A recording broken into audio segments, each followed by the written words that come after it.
Sınava nasıl çalışmalıyız? Öncelikle bunu konuşalım. Önce matematik dersi için nasıl bir rota çizmelisiniz? Matematik nasıl izlerseniz daha verimli olur. Biraz da bunlar hakkında sınav günlerine bu şekilde bir çalışmayla çalıştık. Harika. Ve sınav başlıyor. Sınav başladığında ne yapacağız peki? En çok kendinize güvendiğiniz konudan başlıyorsunuz. Ben hangi konuda kendime çok güveniyorum?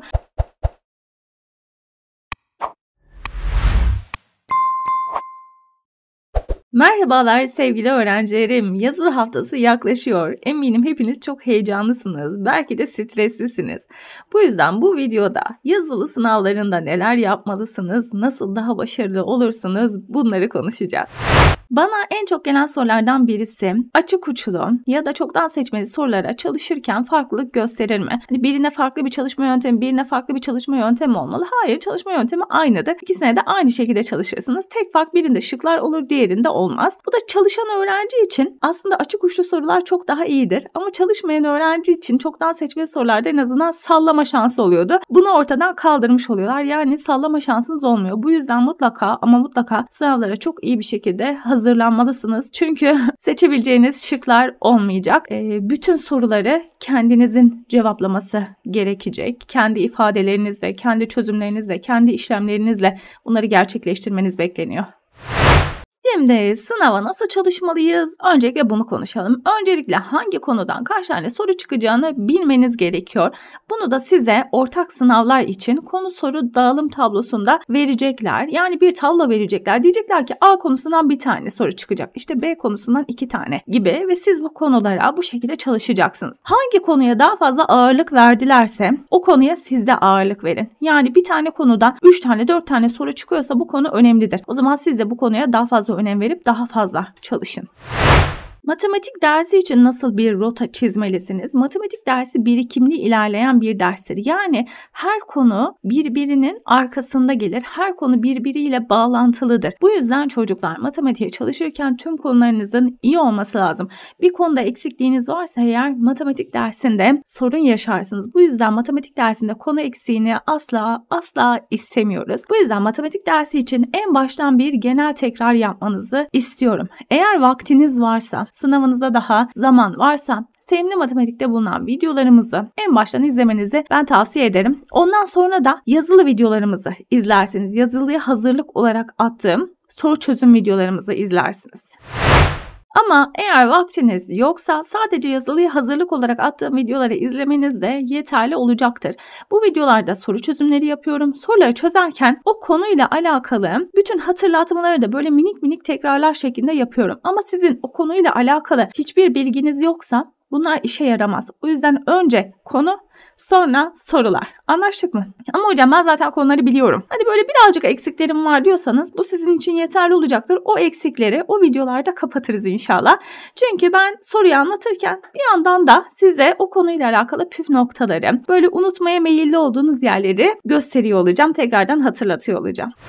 Şimdi size diyorum sürekli konu tekrar yapın, konu tekrar yapın. Peki konu tekrarı nasıl yapılmalı? Çocuklar bu sizin anlama stilinize göre değişir. Siz eğer kitaptan ya da işte öğretmeninizin deftere yazdırdığı bilgilerden en baştan şöyle okuyarak, sorulara bakarak daha iyi tekrar yapıyorsanız bu şekilde yapmalısınız. Ama diyorsanız ki hocam ben bu şekilde adapte olamıyorum. O zaman video izleyerek yapabilirsiniz. Eğer video izlemek size hitap ediyorsa. Ya da soru çözerek yapabilirsiniz. Bazen soru çözmek de çok güzel konu tekrarı yaptırır. Artık sizin anlama stiliniz hangisi ise bunlardan birisini seçeceksiniz ve ona göre en baştan konu tekrarınızı yapacaksınız. Konular bittikten sonra ne yapacaksınız? Mutlaka en baştan soru çözümü yapacaksınız. Ya da konuları bitirdikçe işte A konusunu bitirdiniz, A konusunun sorularını çözebilirsiniz. B'yi bitirdiniz, B'nin sorularını çözebilirsiniz. Ya da en sona bırakabilirsiniz. İşte A, B, C, D konularının hepsini şöyle bir tekrar edip sonra topluca soru çözebilirsiniz. Bunlar tamamen size kalmış. Sizin anlama stilinize, sizin hoşunuza giden tarza göre değişen durumlar. İstediğinizi seçebilirsiniz. Yeter ki çalışın.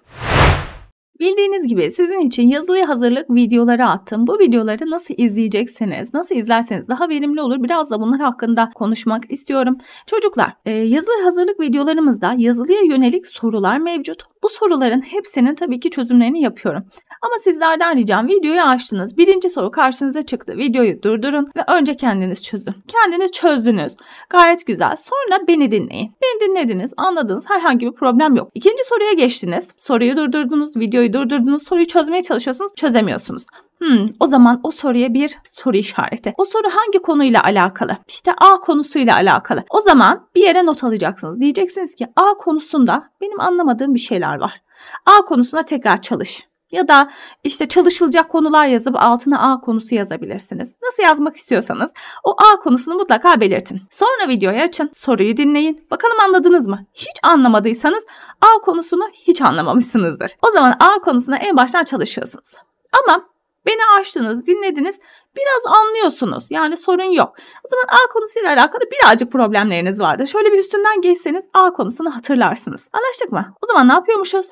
Önce videoyu açtık, soruyu açtık, videoyu durdurduk, kendimiz çözdük. Çözebiliyorsak problem yok. Eğer çözemiyorsak videoyu açtık, dinledik. Anlamıyorsak da çok büyük problem var. O konuya tekrardan çalışıyoruz. Tamam mı? Bu şekilde yaparsak videonun sonuna kadar geldik. En son bakıyoruz. Diyoruz ki hangi konularda eksiklerimiz var? İşte A konusu çok eksik. B konusu idare eder. C konusu çok iyi. D konusu çok iyi. Bu şekilde bütün konuları değerlendirmiş olacağız. Ondan sonra ne yapacağız? Ondan sonra eksik olan konularımızla tekrardan çalışmaya başlayacağız. Tamam mı? Sonra bizim diğer yazılı hazırlık videosuna geçeceğiz. Ama önce konuları çalışıp, eksik olduğumuz konuları çalışıp sonra ikinci videoya geçiyoruz. Anlaştık mı?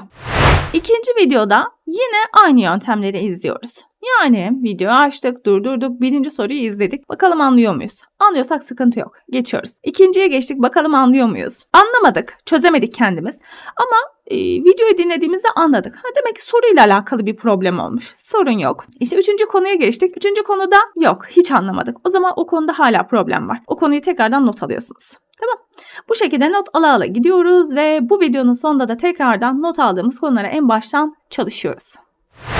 Lütfen unutmayın. Önemli olan çözebildiğiniz sorular değil, çözemediğiniz sorulardır. Önemli olan anladığınız konular değil, anlamadığınız konulardır. Çünkü bunlar bizim eksiklerimizi tamamlayacak olan yerlerdir. Bu yüzden söylediklerime dikkat ederseniz bomba gibi bir sınav geçirirsiniz inşallah. Şimdi gelelim sınav günlerine. Bu şekilde bir çalışmayla çalıştık. Harika.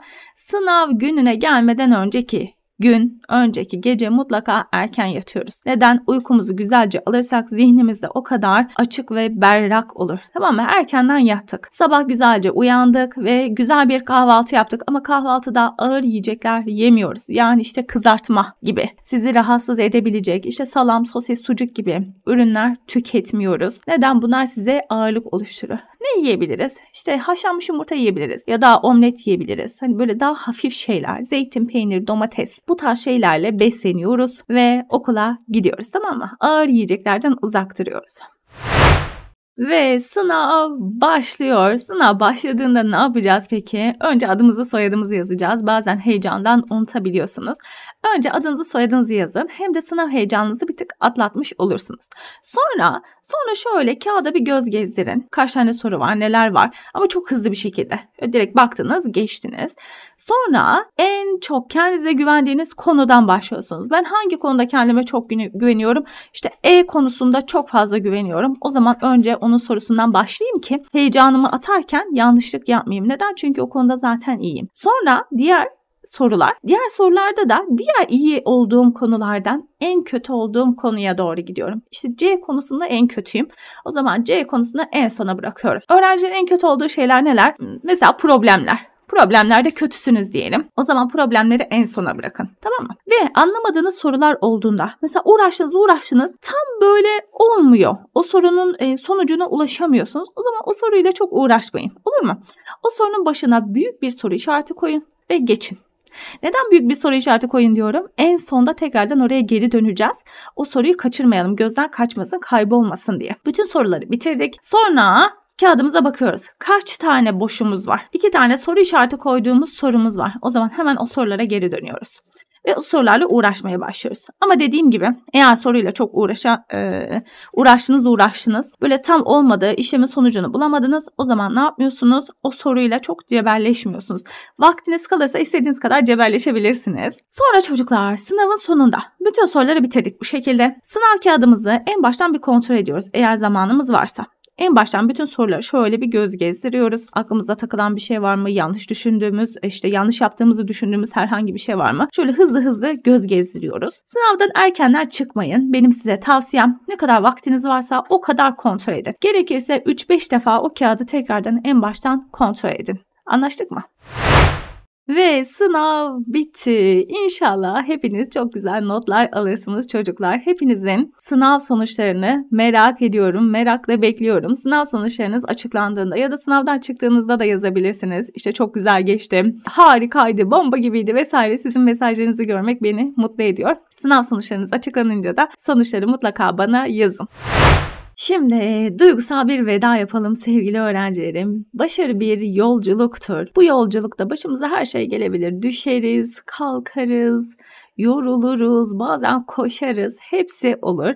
Ama bu bir yolculuk. Yani yorulduğumuzda ne yapmayacağız? Üzülmeyeceğiz. Başarısız olduğumuzda ne yapmayacağız? Üzülmeyeceğiz. Başarılı olduğumuzda daha fazla çalışacağız. Daha fazlası için çalışacağız her zaman. Ve ben sizlere çok güveniyorum. Neden? Sizler emek veriyorsunuz. Önemli olan emek vermektir. Buraya kadar geldiniz. Bütün dersleri dinlediniz. Videoları dinlediniz. Sorular çözdünüz. Harika. Önemli olan burada emek vermektir. Bu yüzden kendinize güvenin. Çünkü ben size güveniyorum ve çok iyi sonuçlar bekliyorum. İnşallah hepinizden de mutlu haberler alacağıma inanıyorum. Kendinize çok iyi bakın çocuklar. Allah'a emanet olun. Hoşça kalın. Sizi çok seviyorum.